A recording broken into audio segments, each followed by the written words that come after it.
Темные ангелы — это один из самых таинственных орденов космодесанта. Они были первыми среди регионов, созданных императором, и всегда считали себя примером доблести. Однако их прошлое мрачно предательством. Во время восстания против императора часть их братьев, которых потом назвали падшими, перешла на сторону хаоса, что привело к катастрофе. Родной мир Калибан был уничтожен, а изменники разбросаны по галактике. Теперь темные ангелы носят печать непрощенных и ведут тайную охоту на своих изменников, пытаясь искупить свою вину. Их главная задача — либо вернуть падших на правильный путь, либо просто покончить с ними. Получается, пока они сражаются с врагами Империума, у них еще есть свои внутренние разборки, которые требуют внимания. Таким образом, темные ангелы сражаются на два фронта — против врагов Империума и против своей собственной истории, которую они всеми силами стараются забыть и стереть из памяти других собратьев.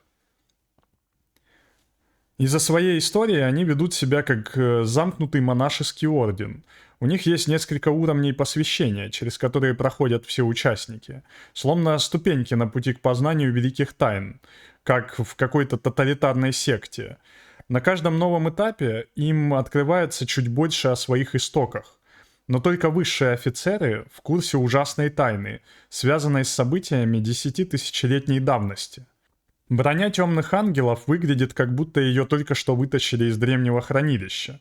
Это добавляет нотку старины, подчеркивая, что они одни из первых регионов Империума, и они по-прежнему чтут свои давние традиции.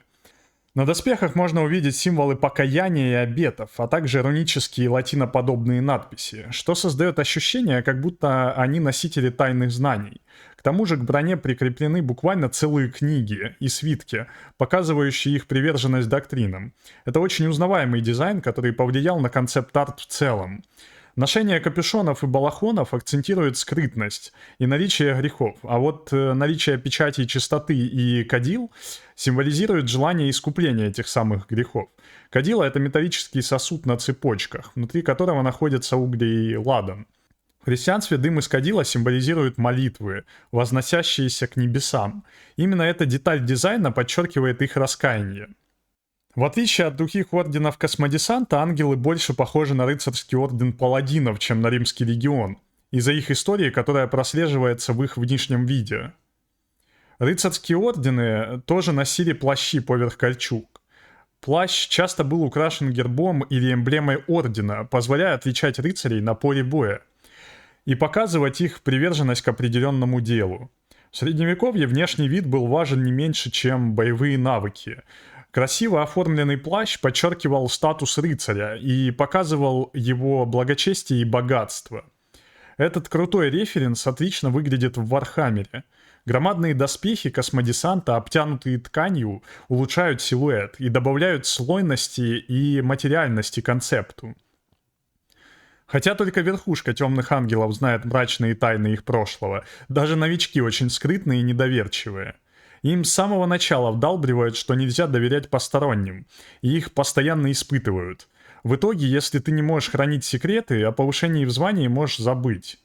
Темные ангелы сражаются вместе с другими космодесантниками, но они предпочитают держаться подальше от остальных. Многие даже считают их странными и необщительными. Они очень настороженно относятся к чужим. Например, если они встретят Инквизитора, то они просто могут уйти с поля боя. Несмотря на все это, многие темные ангелы служат в карауле смерти, с честью и доблестью. Их молчание и упорство приносят свои плоды. Они хорошо координируются друг с другом, чтобы справиться с врагами в разных секторах Империума. Темные ангелы выделяются своей мрачной историей, тайными операциями и рыцарской эстетикой. Они орден с двойной жизнью. На поле боя они действуют как безупречные воины Империума, а за его пределами скрытые охотники за собственными тенями.